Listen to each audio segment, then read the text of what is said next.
Salut, bienvenue dans cette vidéo où, à mon habitude, je ne vais pas dire la vérité. Je vais simplement proposer mon témoignage sincère d'être humain. Alors, je suis dans un endroit somptueux, c'est presque magique, la nature autour de moi. J'ai des vautours aussi en haut, donc si d'un coup vous voyez que je me fais choper, bah, vous savez ce qui m'est arrivé. La nature m'aura pris. Et je vais faire une vidéo sur... comment je peux dire, sur le sujet des communications, des interactions avec les gens, qui donnent l'impression, en tout cas ça va être ma thèse là, qui donne l'impression que ça prend de l'énergie, que c'est fatigant. Alors en général les formulations qu'on entend très souvent, c'est ça me prend la tête. Voilà, je rencontre énormément de personnes qui témoignent être très comment je peux dire, très dérangé ou très fatigué par le seul fait de communiquer avec des humains. Alors pour moi ça a toujours été un témoignage spécial parce que moi j'adore parler, je peux parler avec des gens pendant des heures et des heures et des heures et des heures et donc j'ai mis du temps à comprendre comment c'était possible que la communication puisse être un vécu désagréable, tellement c'est riche, intéressant, tellement on apprend de choses, etc. Et là maintenant, bon, ça fait un moment que j'ai compris le processus, donc je vais essayer de l'expliquer. Je vais le dire comme ça, ce qui prend de l'énergie, c'est pas du tout de communiquer, c'est de vouloir avoir raison. Ou en tout cas de ne pas vouloir avoir tort, ce qui revient absolument au même. Et donc c'est d'entrer dans des processus rhétoriques plutôt que dialectiques. Alors je ne vais pas trop revenir sur la dialectique, la rhétorique, je vais juste redéfinir rapidement ce que c'est, mais il y a une vidéo entière sur le sujet, donc si tu veux approfondir ce sujet, tu cherches, tu vas voir cette vidéo, si tu ne trouves pas, tu me demandes. Et donc en gros, alors c'est ma sémantique, hein, des tas de gens utiliseront ces termes de manière différente, mais pour moi ce que j'appelle la rhétorique, c'est le fait justement de vouloir défendre un point de vue, une opinion, une idéologie des fois derrière, et de débattre pour convaincre, ou en tout cas voilà, il y a vraiment je défends une position. Alors que la dialectique, l'objectif c'est d'accéder au réel. Et on fait alliance avec la personne avec qui on communique pour avoir des informations qu'éventuellement on n'a pas, ou pour donner des informations que l'autre n'a pas, et pour avoir des arguments.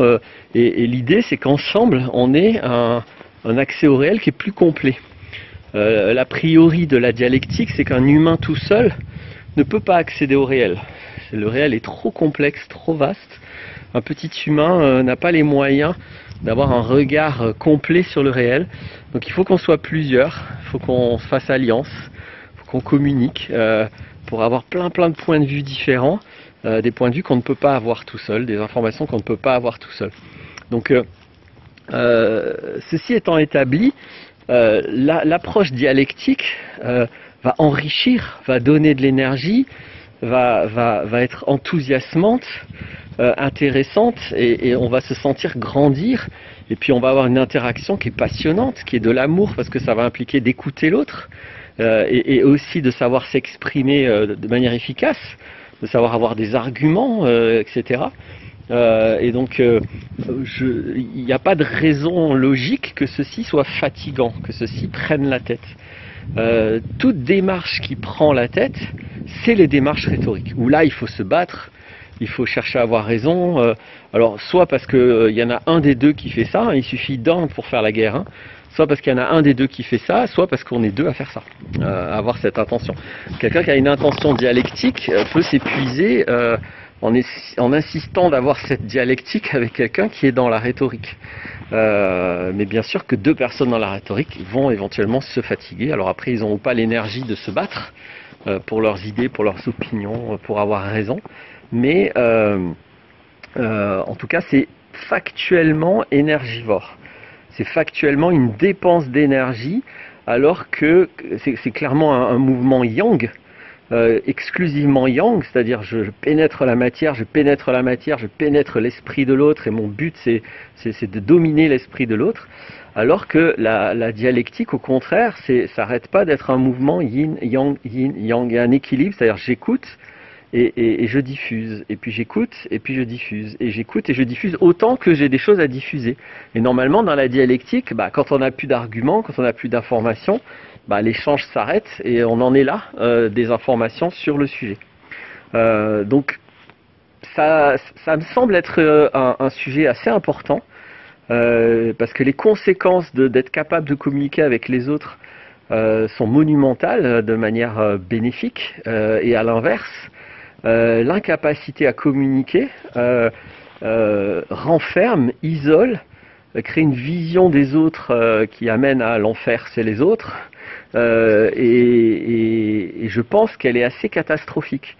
Donc même quand on est très puissant en rhétorique et qu'on arrive toujours à avoir raison et toujours démonter les autres, etc., il y a des personnes très fortes en rhétorique, je ne suis pas convaincu, alors ça doit être très satisfaisant pour l'ego, mais je ne suis pas convaincu que ce soit nourrissant.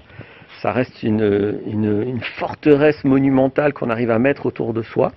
Moi, en tout cas, c'est vraiment pas un mode de vie qui m'attire.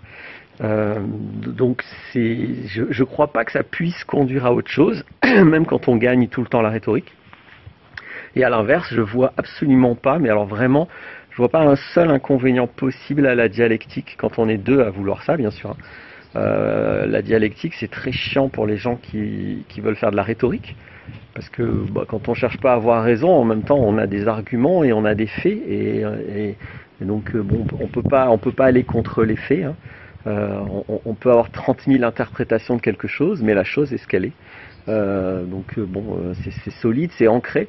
On peut juste se tromper, justement, avoir tort, avoir loupé des trucs, et penser que qu'on détient un fait ou qu'on a compris un fait, et grâce à l'autre, on va se rendre compte qu'en fait, non, on s'est trompé. En fait, y a des choses qu'on n'avait pas vues ou des choses qu'on n'avait pas compris. Voilà. Voilà, en gros, hein, le sujet n'est pas plus complexe que ça. Je t'invite à être alerté quand tu formules oui, ça me prend la tête, tu nous prends la tête, c'est fatigant. Voilà. À chaque fois que communiquer avec les autres te produit ce genre d'expérience, je t'invite à avoir un regard qui est nourri par ce que je viens de dire. À bientôt pour d'autres vidéos.